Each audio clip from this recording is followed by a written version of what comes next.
আর মাত্র দুটো দিন বাকি 25শে ডিসেম্বরের। তারপরেই মেতে উঠবে বড়দিনের খ্রিস্ট ধর্মীয় সম্প্রদায়ের মানুষেরা। যিশুর জন্মদিন পালনে তারা মেতে উঠবে।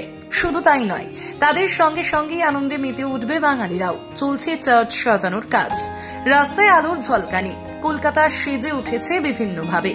চলছে খ্রিস্টীয় ধর্মের মানুষদের বিভিন্ন অনুষ্ঠান এবং দোকানে ও মার্কেটে ক্রেতাদের ভিড়।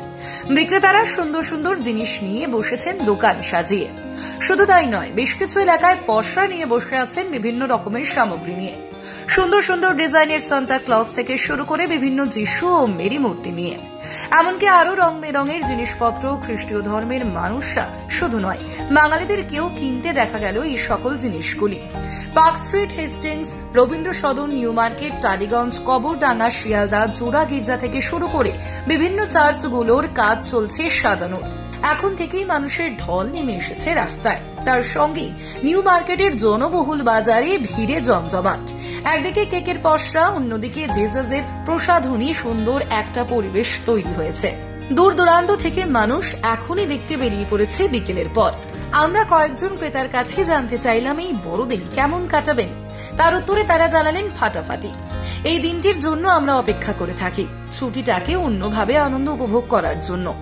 এই রকমই চিত্র ফুটে উঠল মোড়ে মোড়ে 22শে ডিসেম্বর শুক্রবার ঠিক দুপুর 2টো থেকে রাত্রি পর্যন্ত। তবে আজকের ভিড় দেখে মনে হলো শনি ও রবিবার অনেক বেশি ভিড় হবে মার্কেট থেকে শুরু করে চার্চ, এমনকি মোড়ে মোড়ে।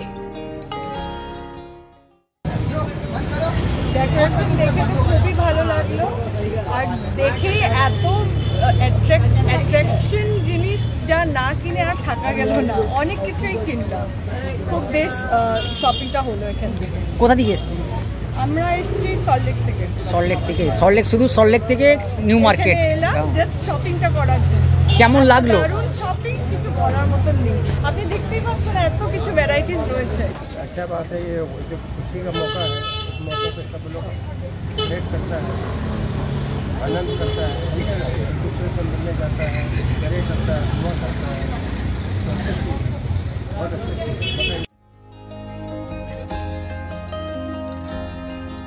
কলকাতা থেকে সমরেশ রায়ের report, U Bangla TV. U Bangla TV হৃদয় ছুঁয়ে যায়।